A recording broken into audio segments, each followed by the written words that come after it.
दुनिया में आज तक कई युद्ध हुए। कुछ युद्ध तो कई सालों तक चले। फर्स्ट वर्ल्ड वॉर और सेकंड वर्ल्ड वॉर को खत्म होने में भी लगभग 4 और 6 साल लग गए। लेकिन इतिहास में एक ऐसा युद्ध भी हुआ है जो महज 38 मिनट यानी सिर्फ 2280 सेकंड तक ही चला। इस युद्ध को इतिहास में एंग्लो ज़ंजीबार वॉर के नाम से जाना जाता है।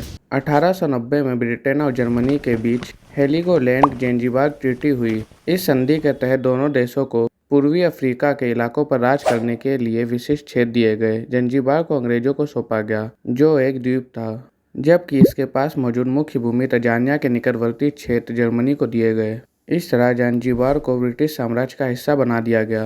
ब्रिटिश साम्राज्य का हिस्सा बनने के बाद अंग्रेजों ने इस इलाके पर शासन के लिए ज़ंजीबार के 5वें सुल्तान हमद बिन थुवैनी को चुना, जिसके कुछ समय बाद थुवैनी ने वहां का सुल्तान घोषित कर दिया। थुवैनी ने फिर 1893 से 1896 यानी 3 साल तक शांति और जिम्मेदारी से ज़ंजीबार पर अपना शासन चलाया। लेकिन 25 अगस्त 1896 को उनकी मौत हो गई, जिसके बाद थुवैनी के भतीजे खालिद बिन बरगास ने खुद को ज़ंजीबार का सुल्तान घोषित कर दिया। कहते हैं कि सत्ता हथियाने के लिए खालिद ने ही हमद बिन थुवैनी को जहर देकर मार दिया था और ज़ंजीबार की सत्ता हथिया ली। उसने ऐसा करने से पहले अंग्रेजों से बात तक नहीं की। ब्रिटेन ने खालिद को सुल्तान पद से हटने का आदेश दिया, लेकिन खालिद ने उनके इस आदेश को नहीं माना।